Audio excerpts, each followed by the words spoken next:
Entonces, decíamos, reiteramos, no se puede comprender la lógica, y esto el propio Hegel declara en varios pasajes de la propia ciencia de la lógica, si no tenemos un concepto general, al menos acerca de la fenomenología del espíritu. Allí, en el prefacio a la segunda edición en particular, que está escribiendo una semana antes de morir, murió de cólera, está escribiendo el 7 de noviembre, el 14, y declara en varias ocasiones, damos por supuesto lo que hemos visto en la fenomenología, que encontramos, reiteremos, en la fenomenología del espíritu, según la interpretación, la hermenéutica que hace la Barrère de esta obra, encontramos la estructura y movimiento de las figuras de la conciencia. Eso se da por presupuesto, digamos, particularmente el saber absoluto. Entonces llegamos al saber absoluto después de haber atravesado por el despliegue de las figuras conciencia, reconciencia, razón, espíritu, religión, saber absoluto. Identificamos en la lectura qué quiere decir Hegel con este concepto de saber absoluto. En la vieja edición, páginas 666-67, leíamos las dos últimas páginas, por las tesis fundamentales de la propia fenomenología. Hicimos de manera muy rápida el recorrido por estas figuras, es decir, nos percatamos de las figuras históricas del devenir de la conciencia a partir del despliegue de su experiencia. Creo que con esto más o menos podemos resumirlo, y nos percatamos de justo la experiencia histórica de la humanidad y de los individuos y de los pueblos, que implica la lucha por el reconocimiento, la que va, digamos, empujando al despliegue de la propia conciencia. Cada uno de nosotros podemos rememorar nuestra propia trayectoria intelectual, que es al mismo tiempo nuestra propia trayectoria cultural, la experiencia.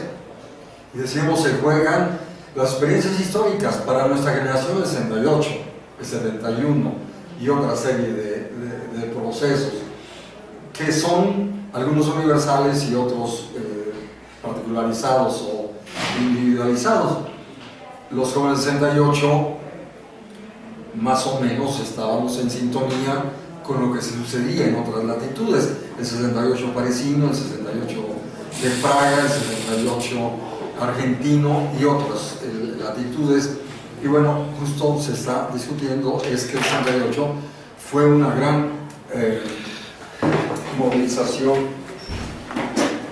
Cuidado, Arturo, la vez pasada,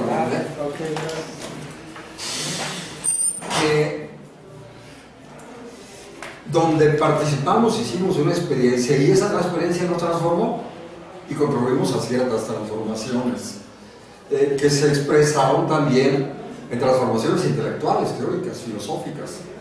Leímos, en particular, yo no había leído más, entonces hubo que leer. En fin, hubo muchos cambios en la vida de los individuos, y cuando hablo con los compañeros de aquella generación, todo el mundo habla de cómo nos transformó aquello. Y claro, podemos ver a lo largo de la historia la decadencia del Imperio Romano, la decadencia del mundo feudal, las guerras religiosas de aquel periodo, las revoluciones burguesas, Holanda, Inglaterra, después la francesa. Todo eso transforma, y en particular el propio Hegel, su propia obra, es producto de la Revolución Francesa. Esto lo ha subrayado Joachim Ritter, en su famoso texto de Hegel, la Revolución Francesa, que es enormemente interesante. Y otros autores como el propio Jacques Zohn escribieron acerca de esta cuestión. Entonces, damos por supuesto la fenomenología del espíritu. Aprendimos que la conciencia se despliega, impulsada por la experiencia, y que va adquiriendo una serie de configuraciones. Figuras de la conciencia incompleta, dice en la página 21, hasta llegar al saber absoluto, que leíamos, es el concepto de la ciencia y la filosofía. No es el absoluto del saber, sino una nueva dimensión a la que la humanidad ha llegado, ya estamos en capacidad de comprender qué es la realidad. Yo agregaría, siempre y cuando no veamos mucha televisión y nos dejamos estupidizar por la tecnología que liberalmente promueve la imbecilización colectiva. Estamos en la ciencia de la lógica. Y entonces podemos ojear el índice de la obra. Por supuesto hay que comenzar por el índice, y vemos los grandes libros. El libro dedicado al ser, 1, el 2 dedicado a la esencia, el 3 dedicado al concepto.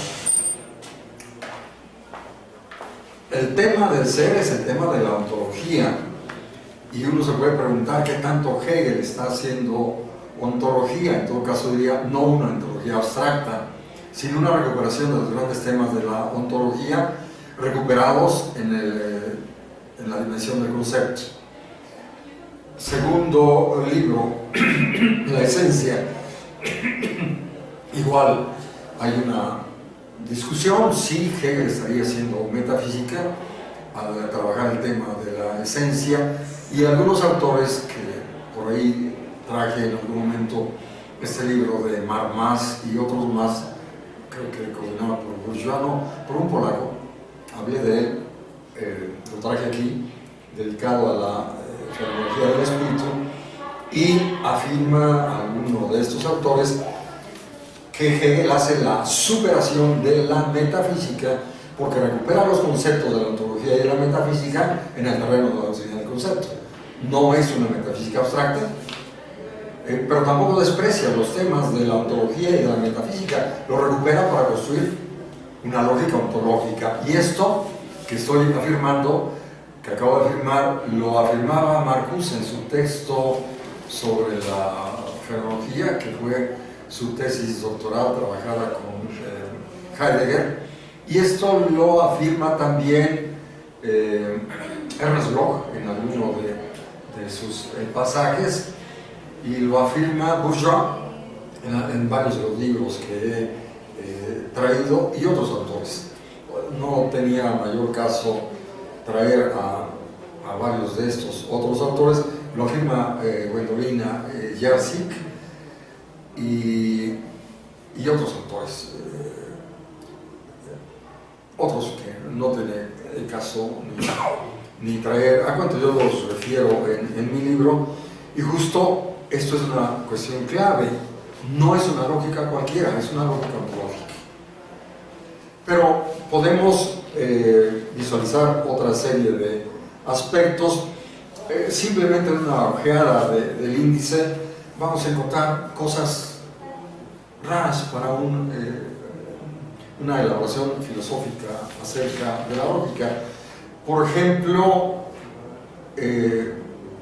cuando, y esto es sumamente importante, cuando inicia el desarrollo del gran tema de la vida, perdón, de la idea, abre un primer capítulo dedicado a la vida, inusitado. Y dice ahí, si lo ubicamos, debe ser la primera página de este apartado 665, si la lógica no fuera capaz de comprender la vida, sería una disciplina de la cual podríamos prescindir. Ambiciona esta lógica a comprender la vida. Por lo tanto, además de ser una lógica ontológica, podemos afirmar, es la lógica de la vida. Nos dice, la idea de la vida corresponde a un objeto tan concreto que parecería excedido hablar de ella. Por cierto, si la lógica no tuviera que contener más que las formas de pensamiento vacías, muertas, entonces no podría en ella tratarse de ningún contenido tal como la idea y la vida.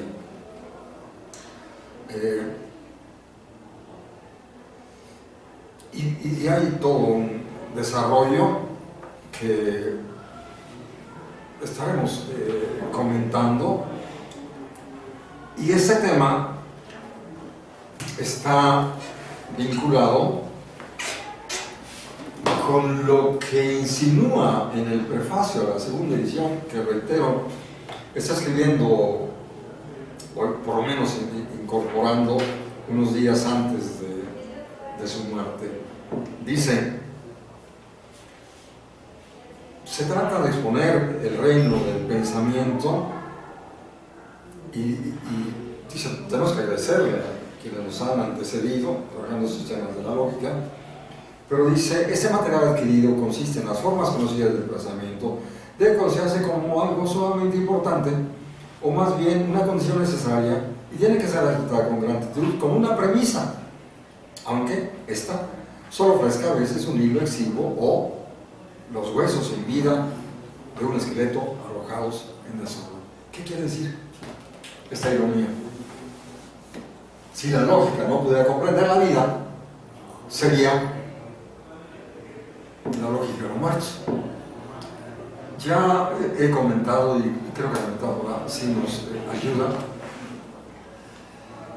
Hoy, con la computadora podemos hacer ciertas tareas en un cuadro Excel y le damos instrucciones y suma, etcétera, etcétera, ¿no? Y nos saca promedios y todo lo que ustedes saben.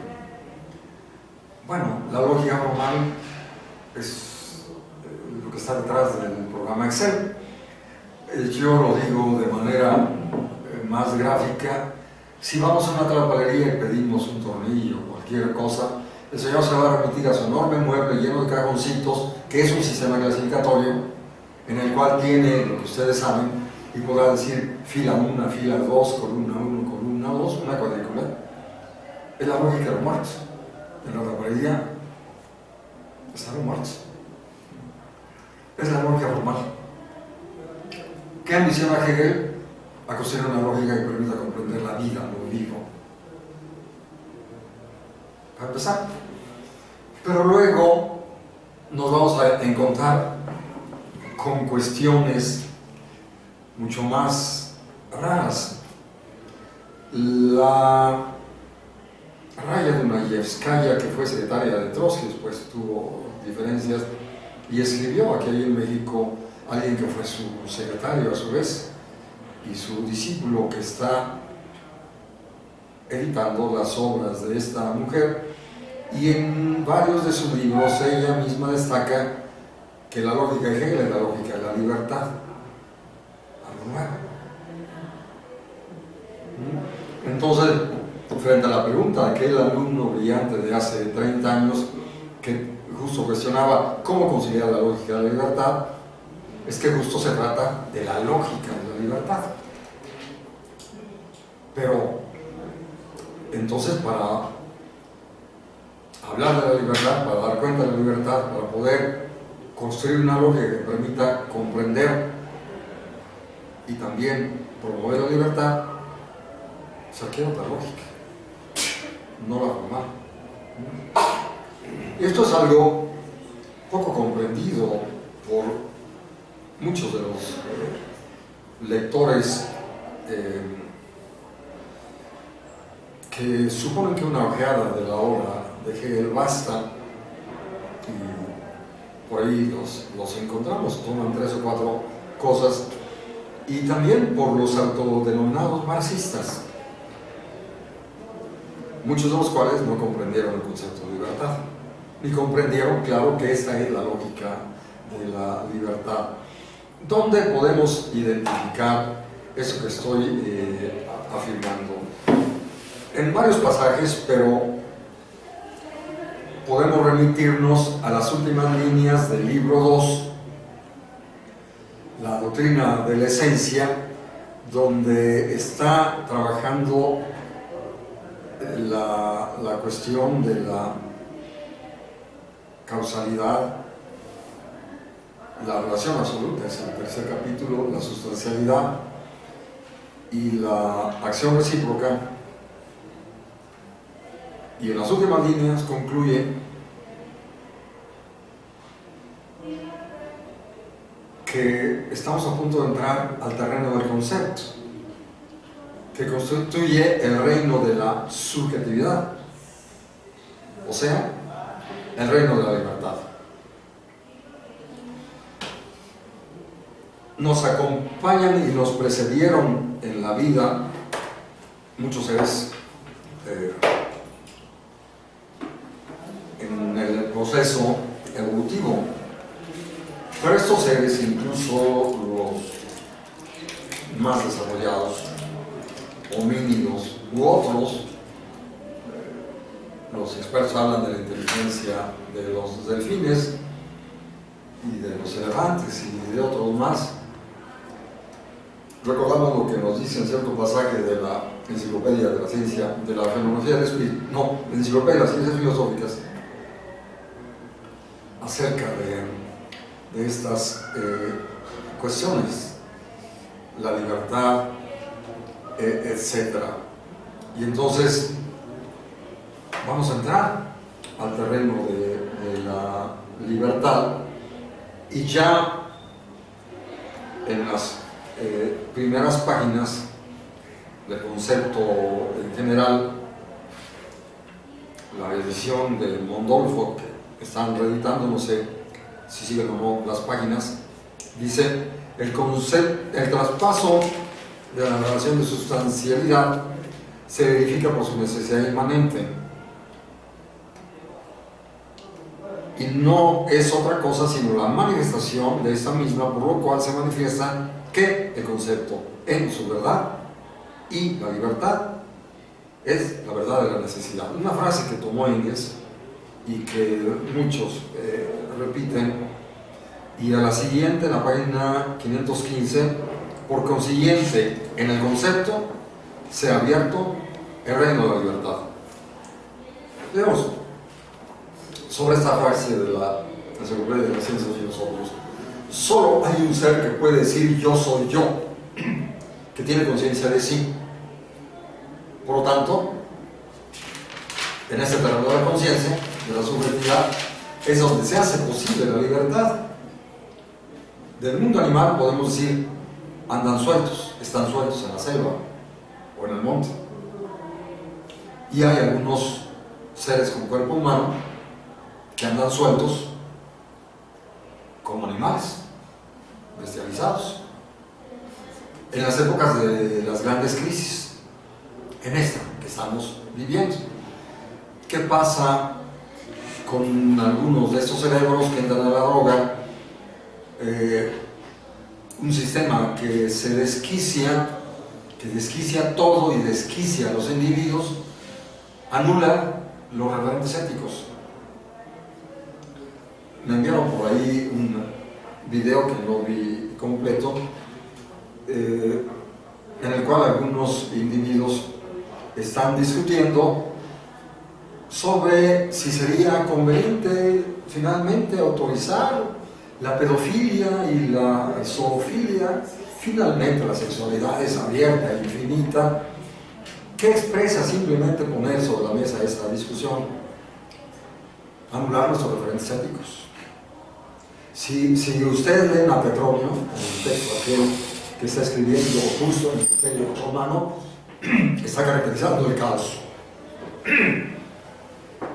Vean a Petronio.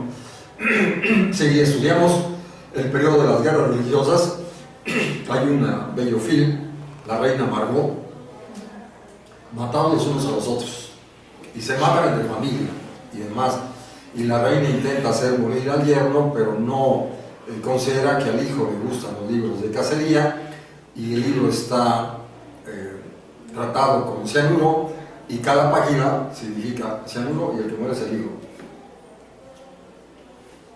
Un periodo de decadencia. Y según los expertos, hoy estamos viviendo el periodo más agudo y más profundo de decadencia, porque no es la decadencia simplemente de un sistema económico, sino la cadencia de un sistema civilizatorio. La civilización es el capitalismo, sí, pero el capitalismo está generando una crisis de civilización como nunca en todos los ámbitos.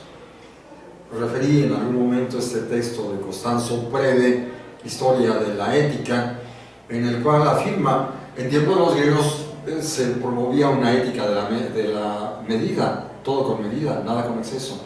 Y ahora el capitalismo promueve una ética de la desmesura, todo se vale, acumular, afianzarse, etcétera, etcétera. Algún italiano que tuve como alumno en un posgrado subrayaba algo, es que en tiempo de Roma no había bancos, ni había refrigeradores, y entonces había que atragantarse todo lo que tenías. Hemos oído hablar de las orgías y hay películas acerca de esto, y claro, la sexualidad alocada, etcétera, y la violencia alocada, pero capacidad de violencia, capacidad destructiva y voracidad. Parece que el capitalismo es lo más voraz que ha producido la humanidad a lo largo de la historia, y ahora lo más bestial, está lanzándonos a procesos de bestialización absolutamente retrógradas, como nunca la humanidad había llegado, porque la relativa bestialidad de nuestros ancestros podemos más o menos deducir de los neandertales y los que les hubieran precedido, pues parece que era una violencia defensiva, básicamente. Claro, podemos matizar todo lo que se quiera. Cuando surgen los imperios, pues los imperios son agresivos, expansivos, en fin. Y este imperio es expansivo, agresivo, destructivo, absolutamente decadente, retrógrada, en todas las dimensiones. Todas las dimensiones. Entonces, bueno, estoy evidentemente incurriendo en digresiones de manera deliberada, justo para acentuar cómo es que la lógica nos permite comprender la libertad. Es que identificamos en varios pasajes de la obra y podemos indicar a varios autores que subrayan ese carácter de la lógica como lógica de la libertad. Yo mismo llevé una ponencia al Congreso de Buenos Aires, al Congreso de Chile. A la primera la llamé el sistema de la libertad y la segunda el silogismo de la libertad, y caracterizó justo que en otro pasaje de una obra colectiva que se publicó aquí en México, que la lógica subyacente de la filosofía del derecho es la ciencia de la lógica, que es justamente la lógica de la libertad. Solamente los entes subjetivos pueden ser libres. Pero la libertad no habría que considerarla de manera ahistórica, o sea, abstracta, que es comúnmente como la gente discurre sobre este tema, como si hubiera una única situación en la cual los humanos seríamos libres y aspiraríamos a esa tal donde cada quien, visto de manera muy primaria, muy elemental, pudiera hacer lo que le dé la gana.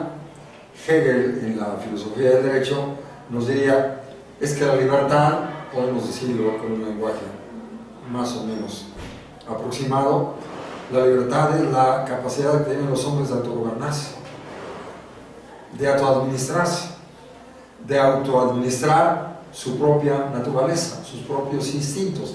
En la filosofía del derecho, en la introducción, habla de la purificación de los instintos. Freud diría la sublimación de los instintos. Entonces, en eso consiste la libertad, en ser capaz de autogobierno. Lo otro, la pretensión esta que acabo de referir, hay que permitir que todo se valga. Pregunta que evidentemente tendríamos que hacer iluminados por los conceptos finos de las aportaciones más sutiles del psicoanálisis. ¿Y cuáles van a ser las consecuencias para los niños abusados si permitimos que todo se vale? Traumas, para decirlo con una sola palabra. ¿Y cuáles son las consecuencias de la zoofilia? Autobestialización. Podemos dejarlo ahí simplemente enunciado y podemos descubrir después de manera un poco más puntual, profesor. Sí, lo que pasa es que estábamos platicando con Carlos al principio y tiene que ver con este tema, ¿no? Que es el tema. Aquí, por ejemplo, tenemos un picadero acá abajo que viene del clima, donde casi todos los días van, ¿no?, a tomar y a drogarse. Entonces tenemos una discusión aquí con Carla, amistosa, en el sentido de que qué es lo que tenemos que hacer ahí, porque por un lado está el punto de vista de que cada quien es responsable de sí mismo, ¿sí? Y me decía Carla, bueno, si te digo mal, me corriges, ¿sí? ¿Cómo se llama? Bueno, y finalmente eso es una cuestión de cada quien, ¿no? Y yo le decía, el problema que yo veo es que estamos en una comunidad que se llama escuela. Claro, si estás en tu casa y te drogas, bueno, Ajá. pero si estás en una institución que tiene cierto proyecto, es otra cosa. Claro. ¿No? Y entonces, en este sentido, desde el punto de vista de Hegel, porque ahí se pudiera alegar libertad, nosotros tenemos un problema en este marco civilizatorio, que es acá abajo tenemos un picadero, hay gente que es el narcomenudero, que está ahí, y que introduce un tema que es muy delicado para mí, que es, al traer esto, le cortan la cabeza a la gente afuera, ¿no? Y entonces, y por otro lado, pues existe una especie de currícula oculta, porque tú vienes a la escuela a estudiar historia, pero al mismo tiempo, sin que esté en la currículum ni en el plan de estudios, tú tienes la posibilidad de aprender la drogadicción y el alcoholismo. O sea, tienes esa capacidad. Eso es lo que se llama en pedagogía currículo oculto. O sea, cuando te enseñan cosas que no están previstas en los planes de estudio. Entonces, aquí cómo entraría este asunto de la libertad y la ética. Claro, trabajaremos esto cuando estemos con una filosofía del derecho. Si medio presupuestamos un poco el tiempo, decías que trabajaremos hasta el 15 o algo así de diciembre. Esto termina el 21. Entonces podemos proponernos la última sesión, por lo menos, o las dos últimas, trabajar la filosofía del derecho y abordar ahí esas cuestiones. Lo diría de manera muy rápida.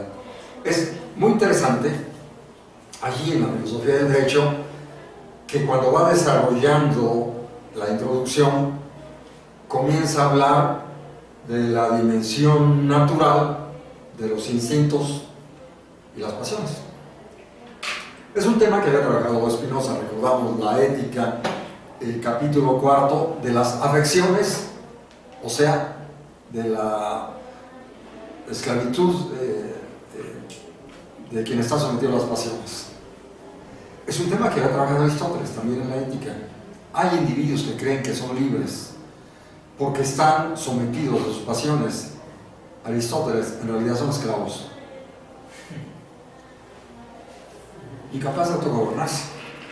Claro, y en este asunto de la droga, ¿a qué les lleva? A la autodestrucción. He visto casos de individuos que pierden el control de su cuerpo y se olvidan como animales sin control. Autodestrucción. Claro, podemos discutir si hay derecho a suicidarse o eutanasia, pero en fin, son temas que podríamos dejar pendientes. Bueno, justo entonces es Spinoza, y Spinoza en el capítulo 5 de la ética dice de la libertad, o sea, de la conciencia de las afecciones. Es un tema que va a recuperar Freud. También Freud, digamos, está apostando por una liberación, que el individuo sea capaz del autogobierno de sus propias pasiones, de, digamos, la administración racional de su vida instintual, para decirlo de manera muy rápida.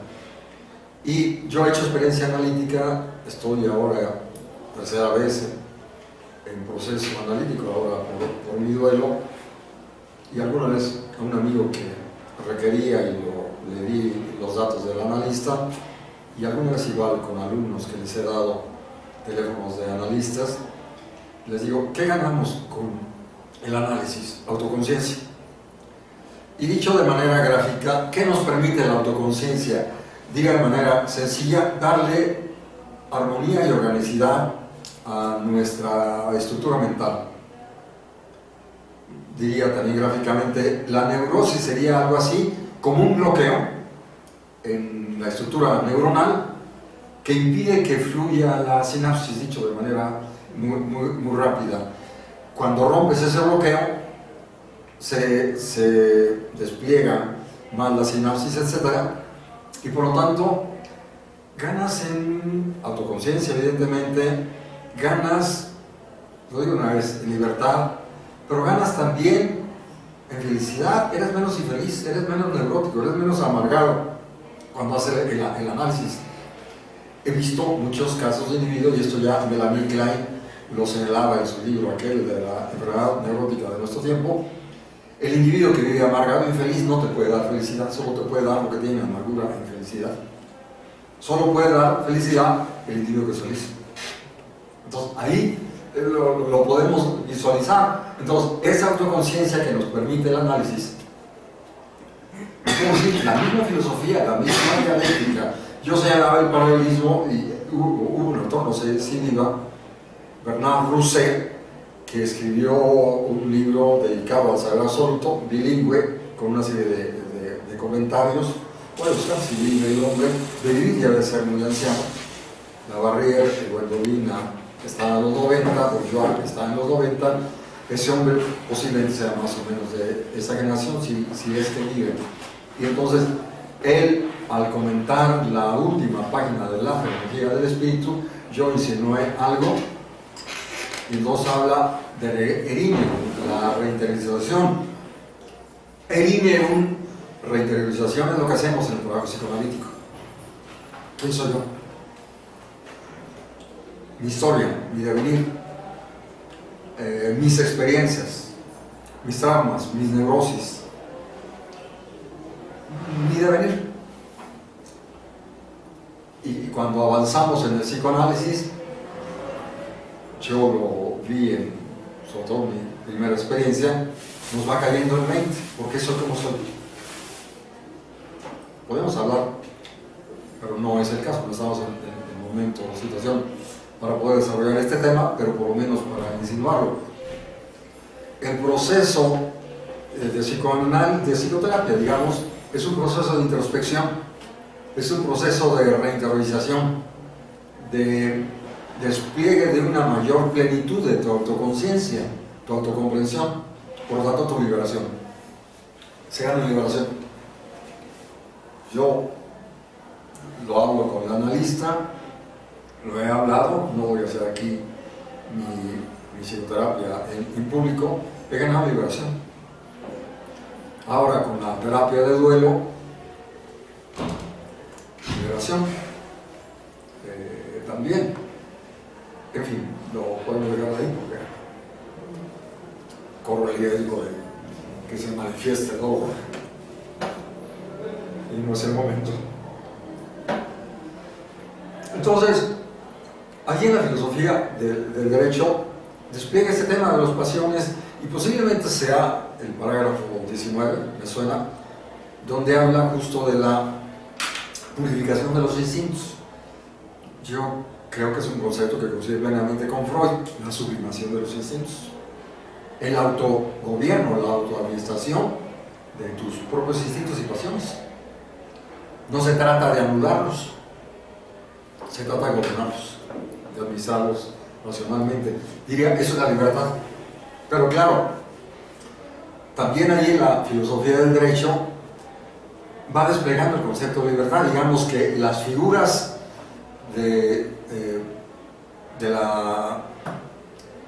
las configuraciones de la libertad que nos van presentando en la filosofía del derecho, derecho abstracto, moralidad, eticidad, son configuraciones de la libertad. Familia, sociedad civil, Estado son configuraciones de la libertad. En ese ámbito y en esos niveles, en esas dimensiones, es donde los pueblos y los individuos nos damos estructuras de libertad. La organización del Estado es la organización de la estructura de libertad. Claro, siempre y cuando no estemos, como en la actualidad, en estados en plena decadencia, donde vemos justo las estructuras de reconocimiento están patas para arriba, decíamos con Alicia en el País de las Maravillas, un mundo al revés, estamos en un mundo al revés, con una enorme confusión. Acabamos de ver el día de ayer debates sobre el problema de la Guardia Nacional y otras cosas más, que en el fondo el debate es la cuestión de la libertad, aunque quienes están discutiendo estas cosas no están enterados que se trata de discutir la libertad, es decir, la organización del Estado, ni más ni menos. Lo presentan como algo simplísimo: organizamos de tal manera y se acabó. No tienen la noción, ni quien promovió ese tema, ni quienes lo secundan y lo promueven, de la enorme complejidad, de la enorme importancia y del enorme riesgo de que, si no se organiza de manera racional las estructuras de libertad y de reorganización del Estado, vamos al fracaso. Yo simplemente lo refiero: República de Weimar dejó preparado el terreno para cuando llegó Hitler y tomó lo que erróneamente había construido la República de Weimar, y sobre eso se apoya Hitler para continuar y establecer un estado de excepción. Entonces, en esta situación de México, que sí, por supuesto que hay que comentarla, no acaba de comprender aquello que Aristóteles afirmaba: si tenemos que elegir entre buenos gobernantes y buenas leyes, es mejor tener buenas leyes que buenos gobernantes. Porque ese hombre nos dice: yo no voy a reprimir, yo no voy a abusar, pero ¿quién sigue después de él? ¿Quién nos garantiza que quien siga? ¿Qué nos garantiza que no pudiera desaparecer en un accidente, o que lo hagan desaparecer, que le generen una enfermedad, o hagan caer el avión en algún momento, como han hecho con otros, y nos quedamos ya con todo el poder militar legalizado, y llega otro y lo toma y establece una dictadura porque ya está permitido en las leyes? Hay una gran ingenuidad, una enorme ingenuidad al proponer estas cuestiones.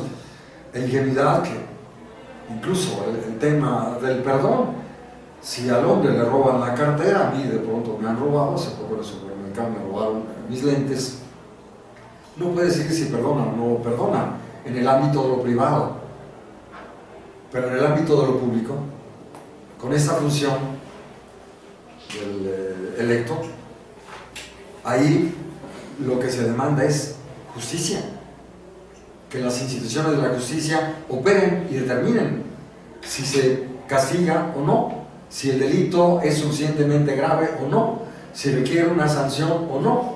No es cuestión de que un individuo perdone, que perdone el que le robó la cartera, pero no tiene derecho a perdonar lo que no le corresponde, porque estamos en el terreno de la vida estatal. Que en su casa haga lo que quiera, pero en el terreno de la vida estatal no tiene derecho a tomar decisiones que no le competen.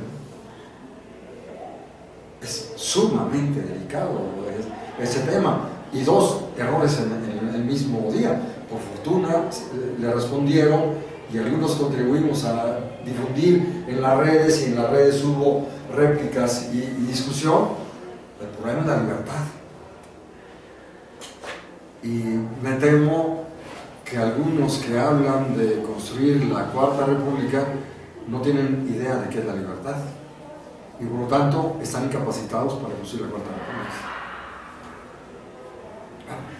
Es un gran tema, no podemos resolverlo a fondo, pero por lo menos plantearlo. Entonces, bueno, reitero, allí en la filosofía del derecho, cuando llega al terreno del Estado, y más o menos dirá: el Estado es la realidad efectiva de la libertad concreta, parágrafo 260 y siguientes.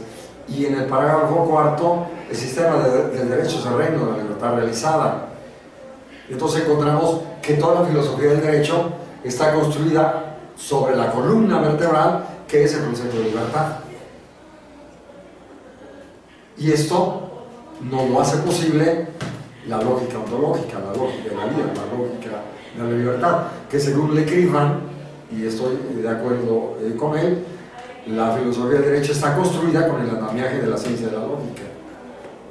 Entonces, simplemente esbozamos aquí algunos grandes temas y ya podemos ir valorando qué importancia tiene la lógica. Pues es justamente la lógica de la libertad que nos permite construir una filosofía de la libertad y que nos pudiera permitir construir estructuras de reconocimiento de libertad, reconstruir el Estado, la aventura de la Cuarta República, que no puede ser la aventura de un individuo que decide esto se hace así, sino que tendrá que ser la aventura de todo un pueblo y de las clases subalternas que discutamos, promovamos y de pronto metamos freno y de pronto criticamos y digamos, lo siento, pero estás equivocado, con una fundamentación filosófica. En fin, espero que con esto, entonces podemos dejar para entrar el tema cuando estemos en la filosofía del derecho, y podemos entrar, digamos, a plenitud. En este momento simplemente caracterizamos algunas de estas grandes cuestiones y podemos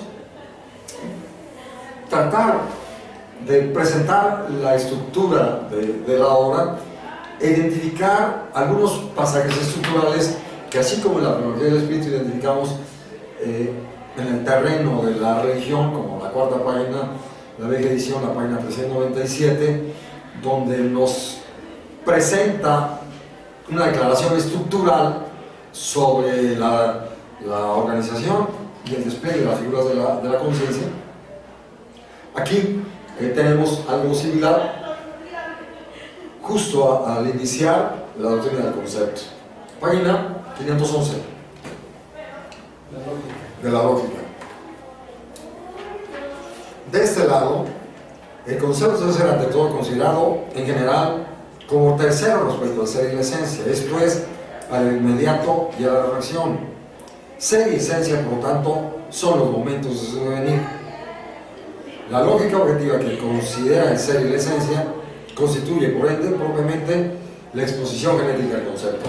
Es una declaración de enorme importancia, ni más ni menos que la estructura de la obra. ¿Por qué la obra tiene esta estructura? Y veremos otro pasaje casi enseguida. Entonces decimos, ser, esencia, concepto, son, el concepto es tercero respecto del ser y la esencia, porque ser esencia constituye momentos de su venir. Por lo tanto, la doctrina del ser y la esencia constituyen la exposición genética del concepto. Repito, es enormemente importante esto. Podríamos representarlo, ya lo habíamos hecho, como círculos concéntricos.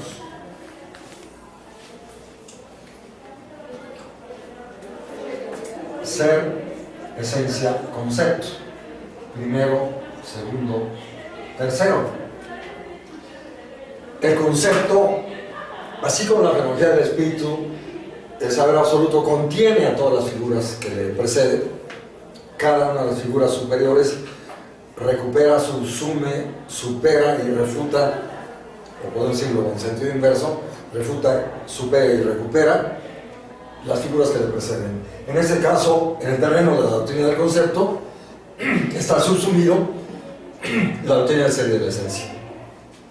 El concepto explicita al ser y la esencia,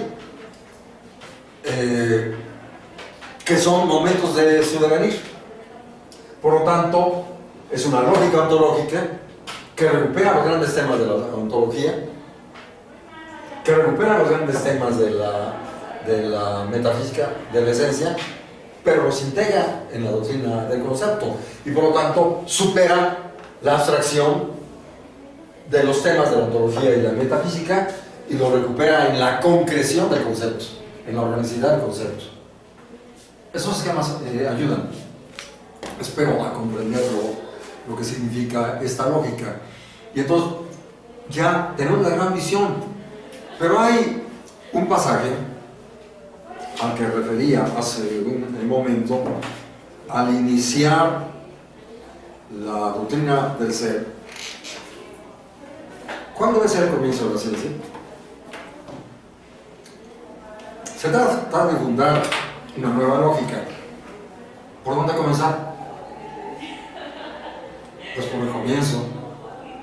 Pregunta, ¿y cuál es el comienzo? Ya en la tecnología del espíritu identificamos que la conciencia es la relación sujeto-objeto, que la conciencia es esa mediación del sujeto y del objeto, que cada figura de la conciencia está mediada, que el saber absoluto es resultado del devenir de la conciencia, que el concepto, la ciencia y la filosofía es resultado del devenir de la conciencia. Por lo tanto, que no comprendemos qué es la conciencia, el concepto, la ciencia y la filosofía si no los comprendemos en el devenir, en su devenir, que es el devenir del espíritu. Veíamos, no existe una historia de la ciencia y del concepto y de la filosofía por fuera de la historia de la cultura, sino las conciencias individuales, cada uno de nosotros somos producidas en el ámbito de la vida social, estatal, cultural, espiritual, y cada ser humano que ha existido en la historia de la humanidad podría decir lo mismo. Claro, algunos vivieron en periodos preestatales, eso es obvio, pero cuando se constituyen los estados, establecen código Hammurabi, un conjunto de reglas, y no me queda muy claro qué pasó con los códigos de Egipto, pero está el libro de los muertos y muchos otros textos que se siguen descubriendo y se siguen traduciendo, donde podemos ver los grandes referentes del espíritu egipcio, de la cultura, en la cual también hay normas y reglas, usos y costumbres, religión. Hay las reglas para las ceremonias religiosas, y ahí ustedes encontrarán excelentes videos, particularmente los que han hecho, porque ellos inventaron la egiptología, los franceses, ¿no? Son excelentes expertos, entonces van a encontrar videos excelentes de primerísimo nivel acerca de templos, cultura, etcétera, de Egipto. Los invito a que busquen allí. Y entonces Moisés es obra de Egipto. Por supuesto que Ramsés, cada uno de los Ramséses, y por supuesto que los Ptolomeos es obra del espíritu egipcio, y por supuesto que Alejandro Magno es obra del espíritu griego, y que César del romano, y otros más, y cada filósofo es obra de su tiempo y es obra del espíritu del pueblo que ha surgido. Nosotros somos obra del espíritu con ciertas particularidades en este país, con ciertas experiencias en este país, con ciertos hitos, crisis en esta historia nuestra, con una revolución y muchas cosas más, un Juárez, etcétera, que generaron ciertas particularidades para este país nuestro que no se dan en otros lugares. Me acaban de informar, en Brasil todavía en los edificios públicos hay un crucifijo, y en algunos lugares, hace años tuve una alumna colombiana y me hablaba que no estaba separada la iglesia y el Estado en Colombia. Aquí tuvimos un Juárez y eso nos pone en otra situación. En Alemania los ciudadanos contribuyen y su contribución va en parte para las iglesias. No hay separación de iglesia-estado. Entonces hay una serie de particularidades, pero es obvio, como los conquistadores trajeron el idioma, pues entonces eso nos hace partícipes de una cultura europea y del lenguaje hispano y de muchas cosas, vino y muchas cosas más, religión y muchas cosas más. Pero claro, en una relación con las culturas prehispánicas, sincretismo, En fin, dejémoslo ahí por un momento. Pero entonces, vamos a la pregunta, ¿cuál debe ser el comienzo de la ciencia? Si en la fenomenología del espíritu vimos que todo es mediado, supongamos, empecemos directamente hablando del concepto. Pero el concepto está mediado. Entonces no podemos comenzar por lo que está mediado. Entonces tendríamos que comenzar por lo inmediato, por lo inmediato. Y después de discurrir sobre estos temas, en estas páginas que son de nuevo interesantes, dice en la página 65, la lógica es la ciencia pura, el saber puro. Entonces podríamos quizá comenzar por el comienzo lógico, pero dice, pero ya caracterizamos ciertos temas en la ciencia del espíritu fenomenológico, en la página 64, y ya acá en la 65 dice, entonces tal vez habría que comenzar por el ser, y concluye, el comienzo por consiguiente debe ser el puro ser. Es una argumentación, una justificación. ¿Por qué comenzamos de esta manera? Porque no podemos comenzar por lo mediado, tenemos que comenzar por lo inmediato, por lo inmediato. No podemos comenzar por el concepto, como todos los manuales de lógica tradicional. De lleno, concepto, primer capítulo. Y aquí no. Y entonces ¿por dónde tenemos que comenzar? Por el ser, por lo inmediato.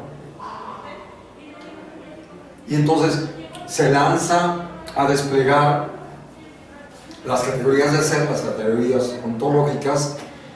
Este pasaje de cuál debe ser el comienzo, hay que leerlo con paciencia, ir identificando cómo va construyendo una argumentación para sacar la conclusión de que el comienzo tiene que ser el ser, que no puede ser el concepto. Es una justificación. Entonces, queda justificado. Pero claro, ustedes tienen que hacer también la lectura para poder realmente determinar si es cierto o no está justificado. No basta con que él lo declare. Tienen ustedes que también determinar si existe o no una justificación suficiente para estas cuestiones que propone Hegel. Y luego despliega las categorías. El ser. El ser, lo inmediato, indeterminado, pero en realidad decir que esto es, en realidad no he dicho nada. En realidad, el ser nos lleva a la cuestión de la nada. E inmediatamente dedicar 10 líneas a hablar del ser deriva en desarrollar el concepto de nada. Yo habré insinuado, cuando construimos la casa y andábamos construyendo el jardín, me fui a Xochimilco a buscar flores alguna vez. Las flores me acompañó mi esposa, por después iba yo cada año a Xochimilco a conseguir flores. Y en algún momento encontré unas hermosas flores. ¿Cómo se llaman? Amor de un rato. Ah, qué hermoso, me la llevo. La siembro. ¿Cuánto duran? Un rato.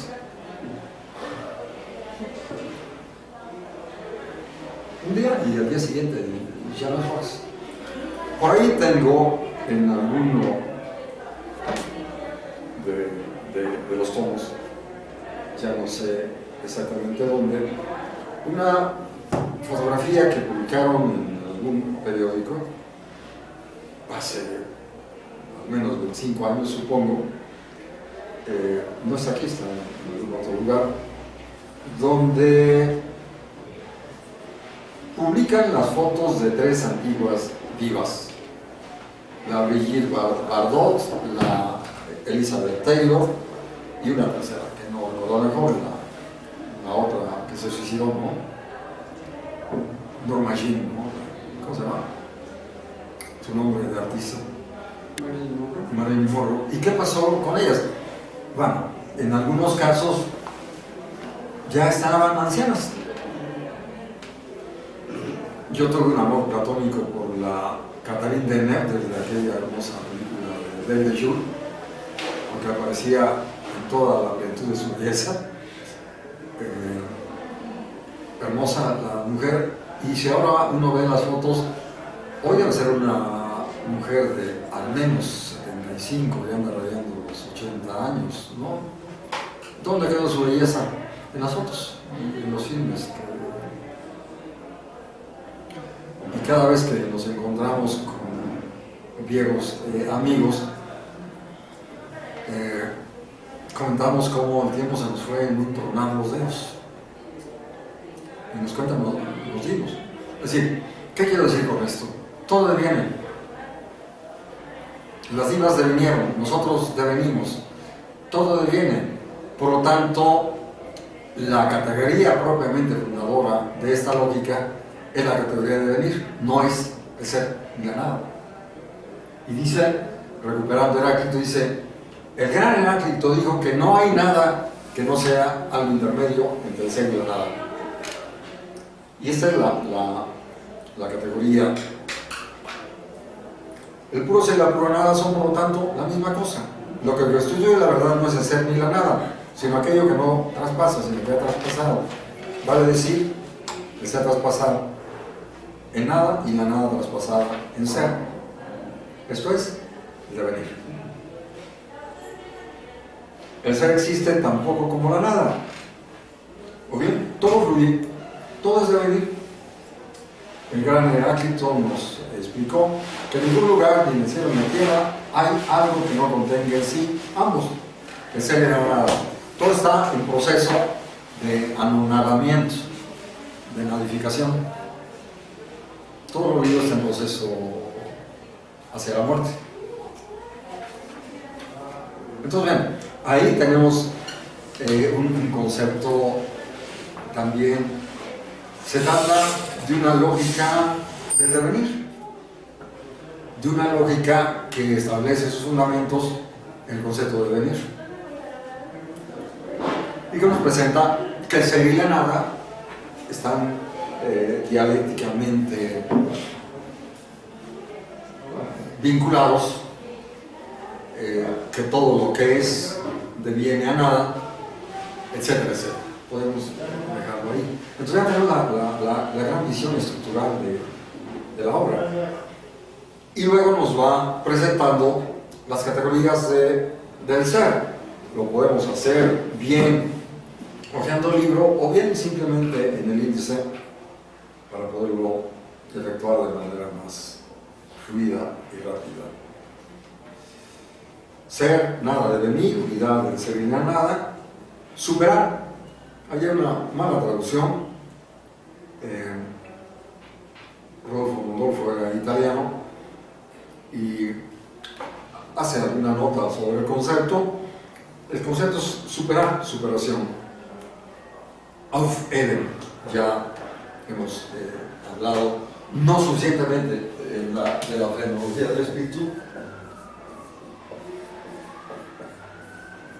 La superación. En la fenomenología del espíritu, las figuras de la conciencia se mueven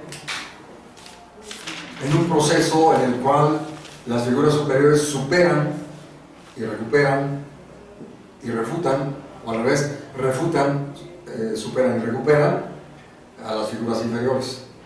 No destacamos allí el concepto de refutación, que si alguien trae la fenomenología del espíritu, podemos tratar de localizarlo enseguida.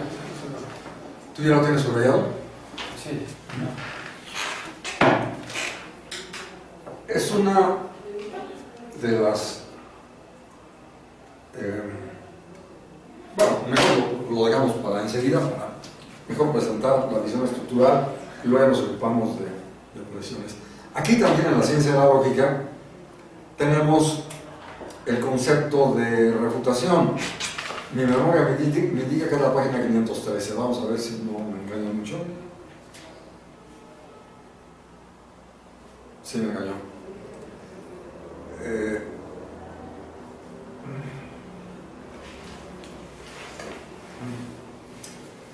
Pero está cerca de este lugar. 514-15, ¿sí? Muy cerca. ¿Alguna chica puede hacernos favor de leer? Sí. Es que las voces femeninas son más nítidas que las masculinas. Claro. ¿Hasta la coma? Sí, la verdadera refutación. La verdadera refutación tiene que penetrar en la fuerza del adversario y colocarse en el ámbito de su vigor. El atacarlo afuera de él mismo y sostener sus propias razones donde él no se halla, no adelanta él nada por el asunto. Por consiguiente, la única confutación de Queremos refutar a Spinoza. Para refutarlo hay que apropiárnoslo, criticar sus debilidades. Ahora, refutemos a Hegel. Adelante.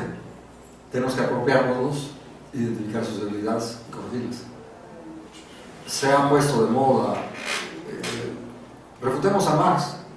Tenemos que apropiarnos sus aportaciones y corregir sus insuficiencias.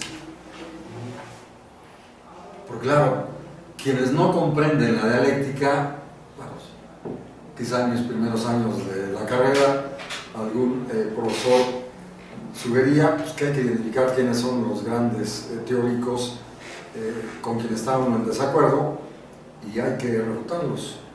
Bueno, pero la refutación tendría que ser la apropiación de sus aportaciones, la crítica de sus insuficiencias, para elevar el pensamiento o la teoría a un nivel superior. Es la refutación. Encontramos en la fenomenología del espíritu, lo localizaremos enseguida, también un concepto de refutación y también el concepto de superación. Acá en la lógica, primer tomo, vamos a localizar el concepto de superación. Página 97 me dice mi memoria y creo que no me va a venir esta vez.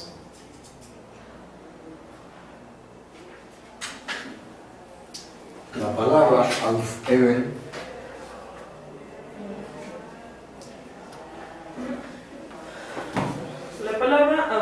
eliminar. Superar. Ahí es el problema de la traducción de Mondolfo.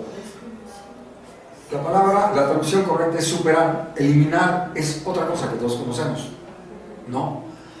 Superar significa, léelo, la palabra superación significa eliminar. Tiene en el idioma alemán un doble sentido. Doble. ¿Sigue? Significa tanto la idea de conservar, mantener, como al mismo tiempo la de hacer cesar, poner fin. Sí.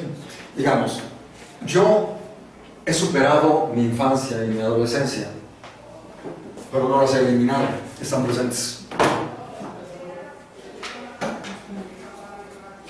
Con ese ejemplo base. Entonces, el Homo sapiens ha superado a todo lo que le precedió, pero también lo ha recuperado. O sea, genéticamente parece que en el vientre materno pasamos por las etapas de la evolución de las especies, etc. Y claro, el devenir del niño en el proceso de su socialización corresponde a las grandes etapas del devenir de la cultura. Sociedad, podemos decir. En fin, entonces, con esos conceptos ubicamos. En la fenomenología del espíritu hemos encontrado el despliegue de las figuras de la conciencia, la superación y refutación. En la lógica, el despliegue de las categorías, su superación y refutación. Entonces, en el terreno del concepto, hemos recuperado y superado a la esencia del ser. Pero así, ahí vamos ubicando, va concluyendo la doctrina del ser y dice, ahora pasaremos a la doctrina de la esencia. Llegamos a la doctrina de la esencia, en las primeras líneas dice, la esencia es la verdad del ser. Es decir, en el terreno de la esencia, llegamos a una dimensión superior a la del ser. Por lo tanto, es la explicitación en esa dimensión superior, por lo tanto, es la verdad del ser. Y llegamos, leíamos esa página 511, el concepto es tercero, etc. Es decir, el concepto es la verdad del ser y de la esencia. En el concepto se explicita lo que no podía decir el ser y la esencia. Podemos lograr una comprensión a cabalidad de lo que apenas se insinuaba en el terreno del ser y de la esencia.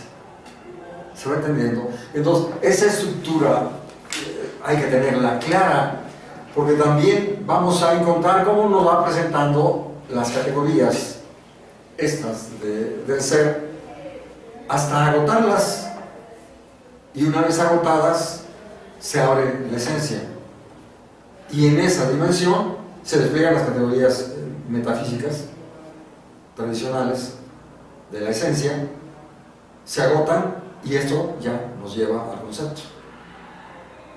Y ahí mismo, en el concepto, es el despliegue de las categorías lógicas propiamente dichas, las que había desarrollado la lógica formal, hasta llevarnos a la idea absoluta y otras cuestiones más.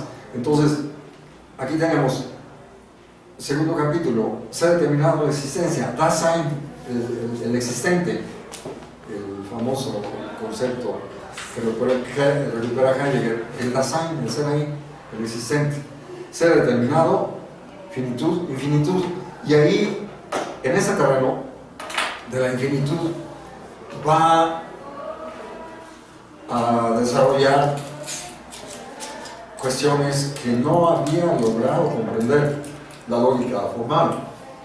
La relación del finito y el infinito. En la lógica formal, yo recuerdo cuando niño, en el terreno de la religión, nosotros somos seres finitos. Dios es infinito. Nosotros somos pequeños seres en este planeta Tierra, pero vivimos en un universo infinito. Y puedo traducirlo al terreno de la matemática. Quien sepa, hace como 30 años tuve con alumno en posgrado un actuario que sabía matemática, y le dije, por favor, explícanos tal, y le pregunto, ¿resiste Hegel la prueba de la matemática? ¿Resiste? Vamos a ver. Más adelante habla de la cantidad. Yo les preguntaría de manera simple, ¿cuál Dios determinó que la unidad de medida sea el metro, la pulgada o la yarda? Ningún Dios que yo sepa. Y entonces, ¿por qué se determinó? Puedo leer en la Biblia, o yo no sé si en el día de la Odisea, y la barca medía tantos brazos, o X medida. ¿Cómo se establece una medida? La cuarta, el brazo, el paso, mide así. O sea, nosotros inventamos la medida a partir de nuestro propio cuerpo e inventamos el número. ¿Por qué el sistema vigesimal? Porque si sumamos 10 dedos de las manos y 10 de los pies, da 20. ¿Y por qué el decimal? Porque tenemos 10 dedos, etcétera, etcétera. Y si cambiamos y decimos sistema binario, pues cambia todo. Entonces la medida es un invento humano, no es un invento de los dioses. El cuánto y el número es un invento humano. Aquello de que solo cuando nos aventamos a los números, pues que los números los inventamos nosotros. Ningún dios declaró la tabla de multiplicar o el cálculo infinitesimal, es un invento nuestro. Ya vamos viendo de qué habla, y de pronto se encuentra uno con sorpresa. Cuando estaba escribiendo mi texto, me encontré con una sorpresa rarita, que alguno de los autores, tal vez Bourgeois, leía Bourgeois y me llevaba a textos difíciles, citaba textos raros, y fui identificando ciertas cosas. Entonces, la relación finito-infinito, en realidad todo finito forma parte del infinito, o al revés, el infinito está constituido por finito. Si tratáramos una línea en el pizarrón, decíamos, esta representa el infinito, sí, pero esa línea está constituida por puntos finitos. Y cada punto es un momento del infinito. Y cada grano de arena forma parte del infinito. Y cada individuo podría decirse que forma parte de la divinidad, porque como finito es también parte del infinito. Y veamos cómo esto en el terreno de la teología o en el terreno de los derechos humanos, sí, soy un singular, es cierto, pero al mismo tiempo soy un universal. Por lo tanto, reclamo los derechos universales.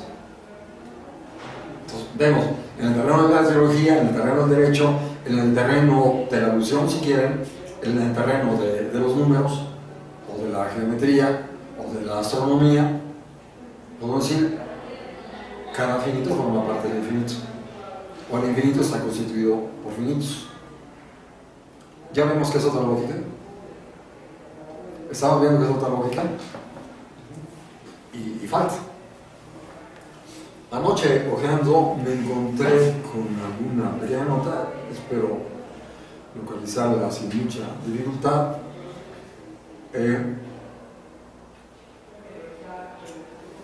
En las páginas, es el tema de la lógica especulativa, pero hay algunos otros temas que, cuando estamos hablando del para sí, espero no ver, es que es el otro toma, es en este tomo,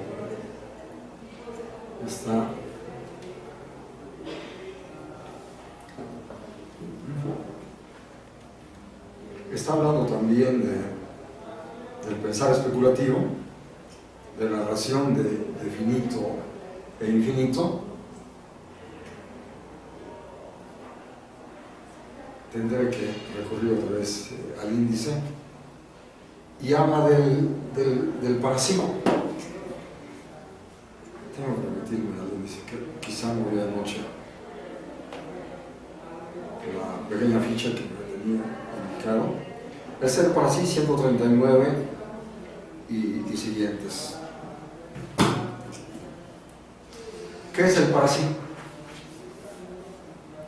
Reiteremos esa frase de la enciclopedia: solamente hay un ser que puede decir yo soy yo, que tiene conciencia de sí.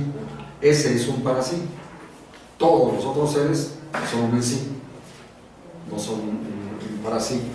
Entonces, es raro que está hablando del ser e introduce ese tema, el para sí. ¿Por qué? Yo diría que ahí está recuperando a Parménides. Habrán de recordar en su poema fenomenológico, si no me confundo. Lo mismo es el ser y aquello por lo que es el pensamiento. ¿Qué quiere decir? Es que el ser que piensa no ha dejado de ser ser. El ser se piensa a través del ser que piensa. El ser se comprende a través del ser que piensa. El ser se conceptúa a través del ser que conceptúa, que es una conciencia de sí, que es un para sí.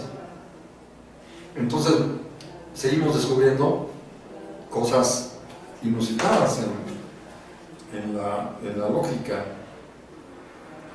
Y bueno, tendré que prescindir de la ficha, porque si me dedico a buscarla voy a perder tiempo. Mejor ganemos tiempo ubicando la estructura de la obra. Nos quedan como 20 minutos. Y entonces desarrolla repulsión y atracción. ¿Cómo esto es propio de la lógica? En realidad son temas que trata la física, pero él lo incorpora también al terreno de la lógica. ¿Por qué? Porque está queriendo comprender la lógica del ser. Lo uno, lo múltiple, repulsión, atracción, magnitud, cantidad, el cuánto, el número, la infinitud cuantitativa, la relación cuantitativa, directa, inversa, potencial, la medida, cantidad específica, el ser para sí en la medida. Repito, el ser autoconsciente, el para sí, es el que determina ciertas medidas. Establecemos el acuerdo de que la unidad le vamos a llamar metro y que está constituida por tantos centímetros, decímetros y milímetros. Le vamos a llamar yarda o codo o cualquier otra cosa. Medida real, la relación, lo desmesurado, careta de medida. Y ya, como en la propia fenomenología, cuando está concluyendo, nos va preparando para entrar a la siguiente dimensión, el devenir de la esencia. Tercer capítulo, la indiferencia absoluta y luego traspaso a la esencia. Y podemos localizar justo cuando se agota la esencia. Así el ser se haya determinado a ser esencia, y es el ser como simple ser consigo por medio de la superación del ser. Ha desaparecido el ser en general. Y abrimos en la esencia y nos dicen, la esencia se origina en el ser. Este ser inmediato es en primer lugar lo inesencial. El ser carente de esencia es apariencia. Esa apariencia no es algo extrínseco o diferente a la esencia, sino que es su propia apariencia. El parecer de la esencia en sí misma es la reflexión. Pero un poquito antes, al iniciar exactamente, la verdad del ser es la esencia. El despliegue de las categorías del ser van a encontrar su verdad en el terreno de la esencia. Y después, el despliegue de las categorías de la esencia van a encontrar su verdad en el concepto.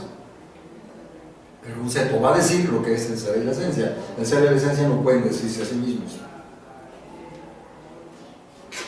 Por decirlo de manera. El ser lo inmediato, puesto que el saber quiere conocer lo verdadero, lo que es el ser en sí y para sí, no se detiene en lo inmediato en sus determinaciones, sino que penetra a través de aquel, suponiendo que detrás de este ser existe algo más, una esencia.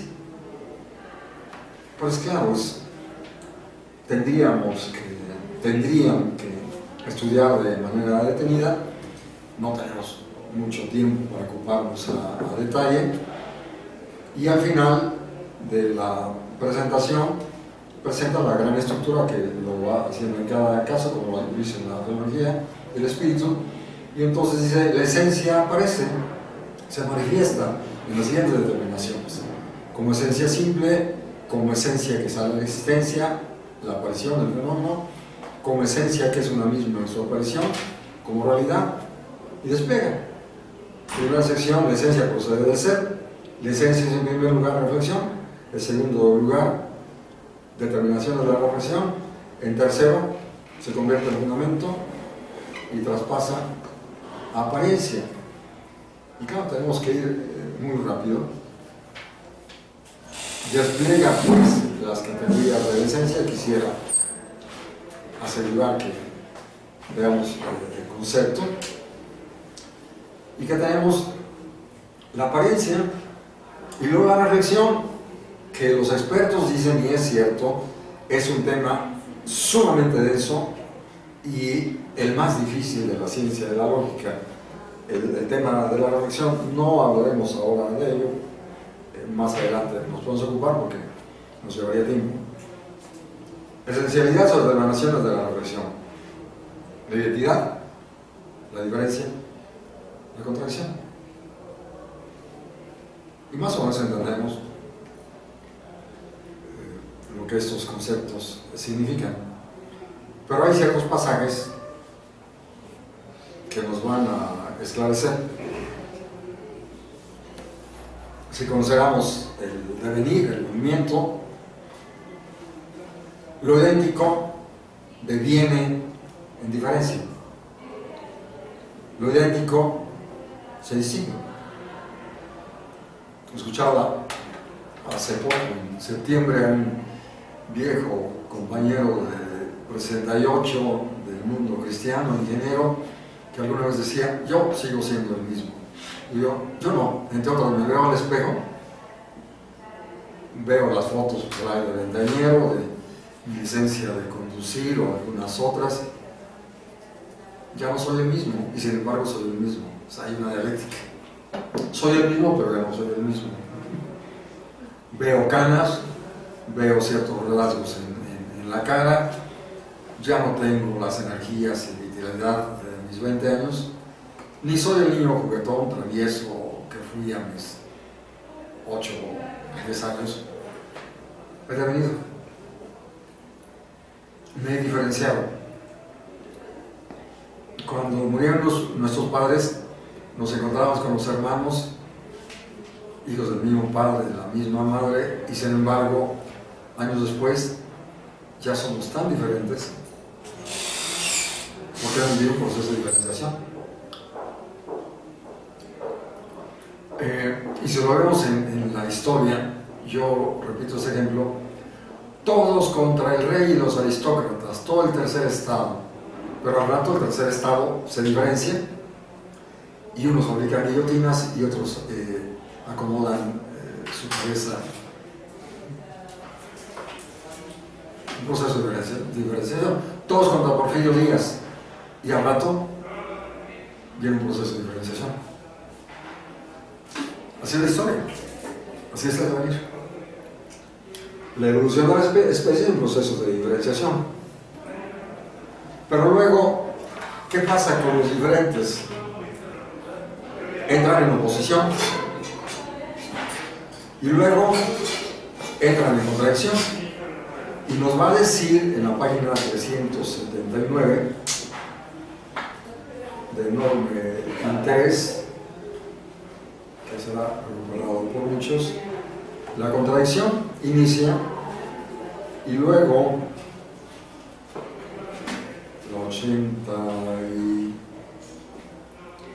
la 86.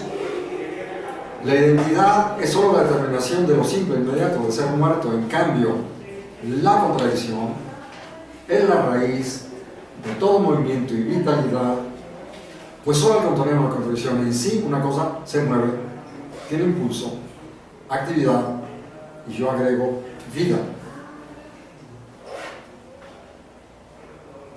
Está recuperando Heráclito cuando dice todo está en contradicción y la guerra es el padre de todas las cosas. La contradicción es lo que mueve todo. Claro, Marx dirá la lucha de clases y algunas cosas más que podemos recordar. Freud dirá, el sádico y el masoquista se encuentran en una relación contradictoria, dialéctica, la clase dominante y la clase dominada, el explotado y el explotador, etc. Entonces, esta es la lógica dialéctica, pero no se queda ahí. Desarrolla el principio de contradicción, luego el fundamento, tomando el tema de Leibniz, del principio de razón suficiente, todo lo que se dice tiene un grund, un fundamento. Heidegger discurre sobre este tema, que no tiene caso en este momento abordar de manera amplia, porque no tenemos tiempo para hacerlo, y luego pasa a la condición. Y en el tercer tema de la contradicción, primero lo incondicional, lo relativo, lo absoluto, y luego el surgir de una cosa en la existencia, 418 y siguientes. Y ahí dicen, cuando todas las condiciones para la existencia de una cosa están presentes, entonces esa cosa entra en existencia. Cuando el gallo fecundó a la gallina y ésta puso un huevo, y el huevo se pone, o la tortuga, o el tortugo, o el pez, lo que queramos, y el huevo está en ciertas condiciones de temperatura, etc., entonces el pollito entra en existencia. Cuando todas las condiciones se dan en Brasil, entonces, ¿cómo se llama el tipo? Bolsonaro entra a la palestra. Cuando las condiciones de la crisis esta que hemos estado viviendo en México están presentes, entonces el pueblo irrumpe y dice basta. Pero no basta con eso. Hace falta muchas otras cuestiones que Rosa Luxemburgo diría, sí, espontaneísmo, pero no tanto. No. Espontaneísmo sí, pero hay que darle una estructura organizativa y una dirección y un liderazgo, pero no basta, quizás nos diría Freud, con que alguien se constituya en líder de una masa. Hace falta que el líder tenga un concepto y un proyecto claro, porque de lo contrario, los líderes pueden llevar al fracaso a las masas. Y es el riesgo que tenemos acá, en este momento. O sea, hace falta que la filosofía coincida con el liderazgo, o al revés, que el liderazgo se arme de filosofía y otras cosas más que no tiene caso en este momento discutir a plenitud. Y después la apariencia, la existencia, la cosa y sus propiedades, la ley del fenómeno, la resolución de la apariencia, y luego un tema muy importante, la relación esencial, la relación del todo y las partes, la totalidad concreta, Cosic, Lukács, esto viene de Hegel. La relación de la fuerza y su extrinsicación, relación de lo externo y lo interno, y no tenemos tiempo de desarrollar esto ahora, simplemente denunciarlo. Y luego lo traduce como realidad, pero ya hablamos, es la Wirklichkeit, es la efectividad. Ya decíamos que el concepto Realität no necesita diccionario, el concepto Wirklich, efectivo, lo que tiene eficacia, y ahí desarrolla el tema del absoluto.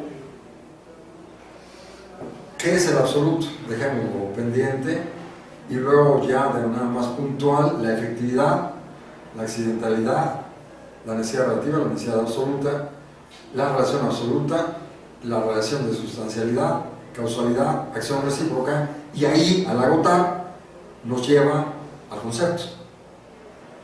Y luego en el concepto, lo que nos muestran todos los manuales de lógica formal. Una presentación general, concepto en general, después la subjetividad, el concepto universal, concepto particular e individual. Y aquí lo enuncio de manera muy general. Cuando entra al concepto universal, nos diría, enseguida hablo para leer de manera puntual, en cada singular está presente el universal. El universal vive en los singulares, existe en los singulares. Cada singular es tanto un particular como un universal. Y por supuesto que veo sus miradas y sus parpadeos. Esto no es la lógica formal, efectivamente no es la lógica formal.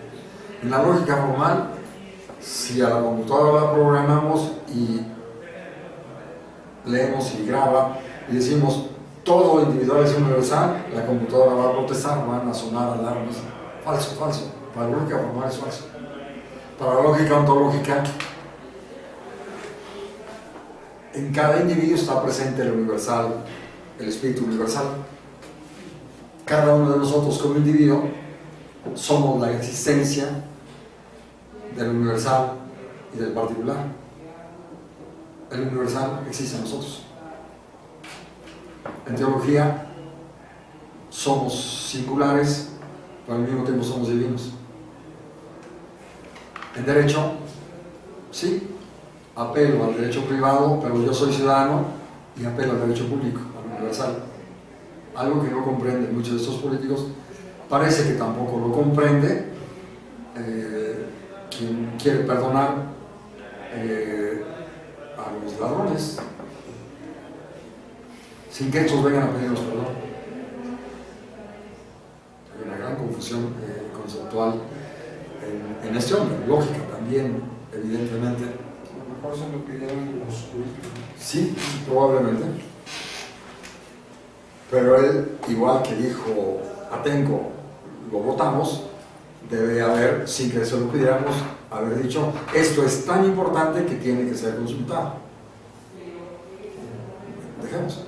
Y luego, el juicio, los múltiples juicios, el silogismo, y sorpresa, silogismo. Todo lo que existe es un silogismo. Esto no es lógica formal. Toda cosa es un silogismo. Mi gato y mi perro son un silogismo. Yo también soy un silogismo. Este libro es un silogismo, que habla, entre otras cosas, de los silogismos. ¿Qué es lo que quiere decir, digamos, de manera sencilla? Toda cosa está constituida de manera silogística y está estructurada silogísticamente. Mi gato singular es producto de procesos universales. El gato universal existe en la singularidad de mi gato. Los genetistas modernos dirían que en cada célula de mi gato está presente el gato universal. Y si quisiéramos exportar gatos a otra galaxia, pues podríamos mandar un cohete con unas cuantas células y una serie de procedimientos técnicos para que esas células se conviertan en gatos. Células congeladas para que no se mueran en el camino.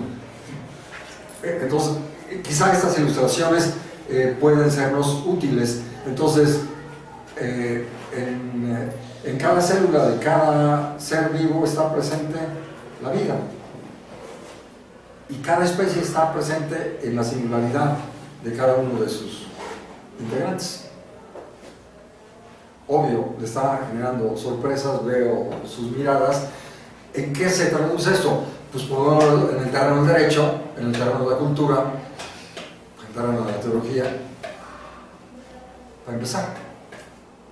Y obvio, esta lógica nos permitirá comprender cuestiones que no permite comprender la lógica formal.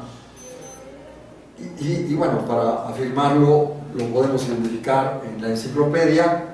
Cada cosa es un concepto.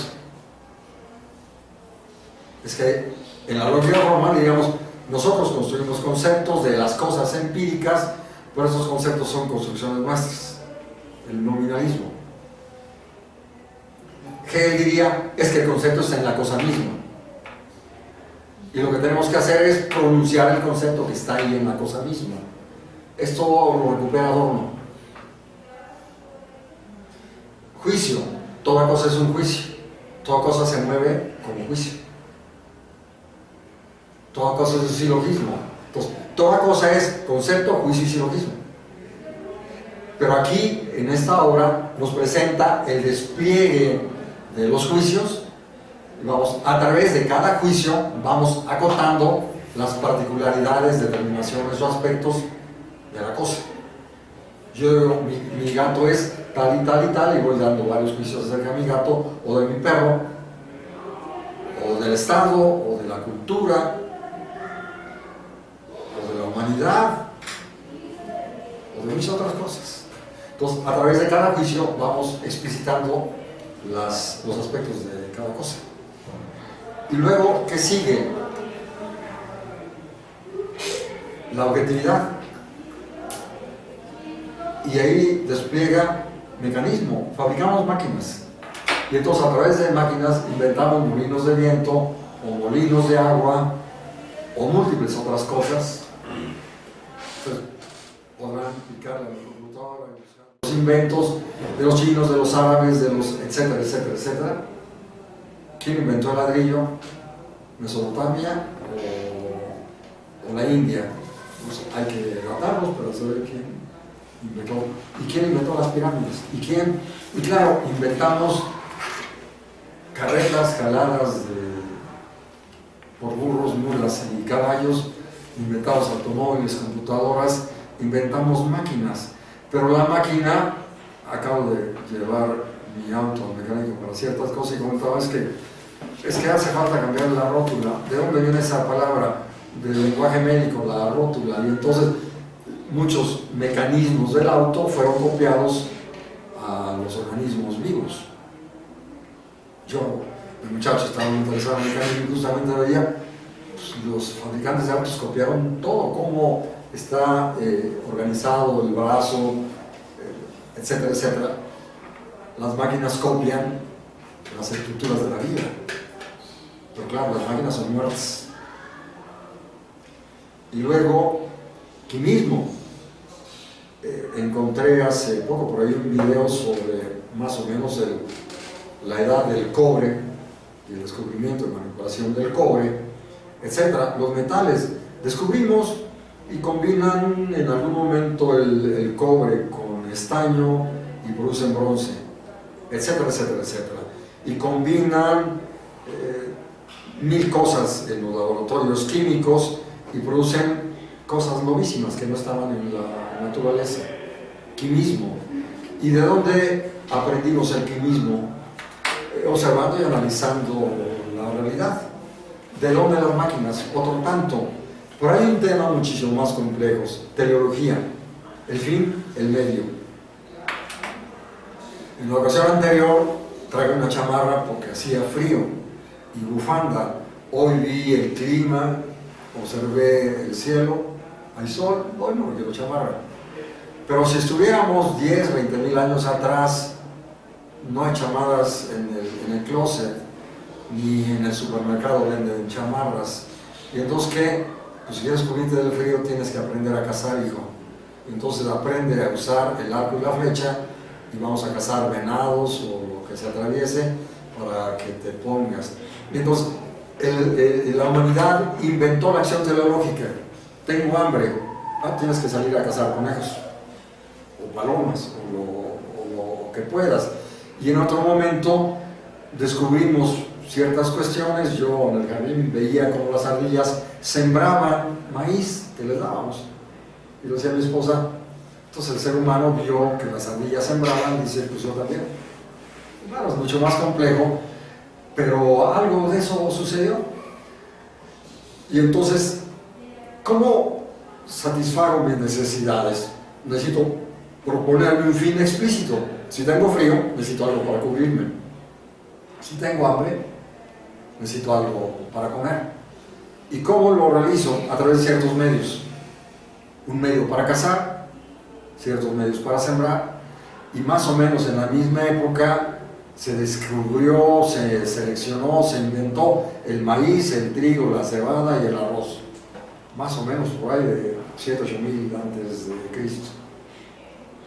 La humanidad ya estaba madura para lanzarse a las aventuras de la cultura, de los granos. Y entonces tengo un fin subjetivo. Yo quiero construir una casa o una cabaña. Yo quiero un platillo, supongamos, para Navidad. De recién casados, mi esposa planteó, ¿hacemos romeritos? Sí. Hicimos romeritos, tuvimos que recurrir a la abuela de ella y igual a la familia para saber cómo se hacía esto y todo el trabajo, y decidimos que nunca más lo íbamos a hacer porque era muchísimo trabajo. Tal cosa. En fin, nos proponemos fines. ¿Cómo realizamos los fines? A través de medios. ¿Cómo construyes una casa? Pues necesitas ladrillos y muchas otras cosas más. ¿Y qué más? Pues necesitas albañiles que sepan hacerlo. Es una relación dialéctica del fin, el medio, y produzco un determinado producto, una casa, o una tortilla, o un pan, o un conejo asado, o lo que ustedes quieran. Y entonces Marx diría, en el momento en que me como el conejo, en ese momento realizo al conejo asado.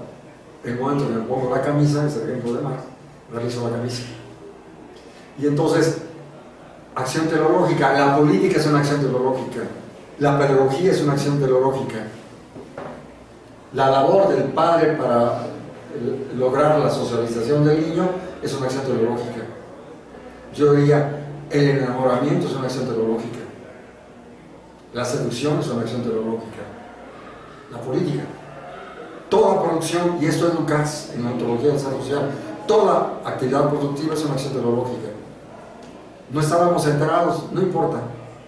Ahora descubrimos que todo eso es una acción teleológica. Y Lukács mismo señala que hay un momento ideal de la economía, es decir, lo que Marx insinúa en el capítulo 5 es que el maestro de obras ya tiene el modelo en la cabeza, el modelo de casa, o de mesa, o de silla, o de carro, o de cualquier cosa. El arquitecto diseña un proyecto, un concepto, pero para realizar ese concepto necesitamos ladrillos, albañiles y todo lo obvio, y al final se constituye en casa, que es la idea realizada, el concepto realizado. Y bueno, voy a ir rapidísimo, obvio, y esto nos lleva a la idea. Anoche revisaba justo en este texto de Viar y demás, cuando trabajan la acción teleológica. ¿De dónde sacaste tu concepto de casa? Es que vi una casa de tal manera. Nosotros mismos vimos una casa que había construido el tío de mi esposa y dijimos, cuando construyamos hacemos una así de ladrillo. ¿Por qué? Porque es acogedor y las bóvedas y se ve bien y muchas cosas.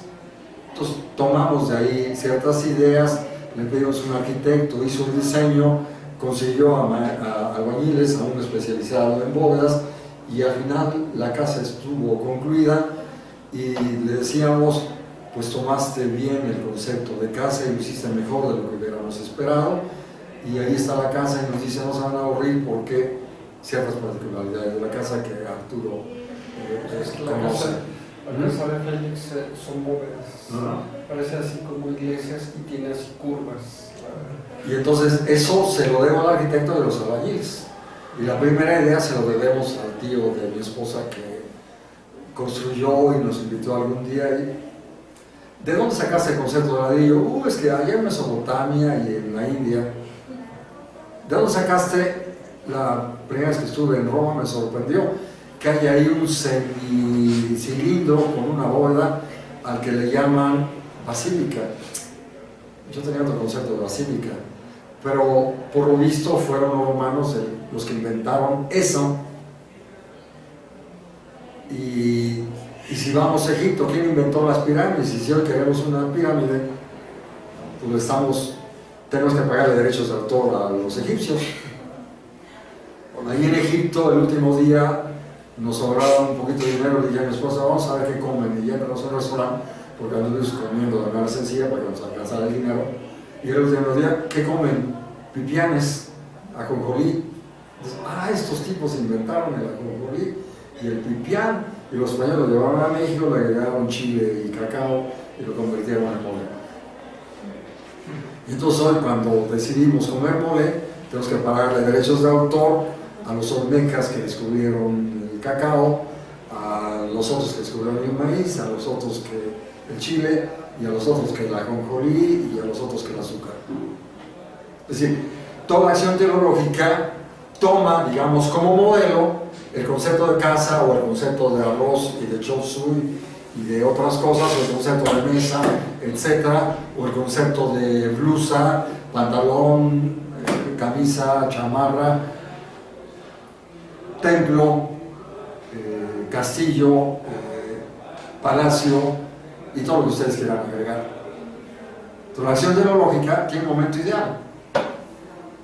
Ese momento ideal es lo que construyeron otros, previo a nosotros. Cada acción teológica es deudora de siglos, milenios que le preceden en la fabricación de alimentos, casas, carros y todo lo que ustedes quieran. Entonces, es un tema sumamente complejo. ¿Y esto a qué nos lleva? A la praxis.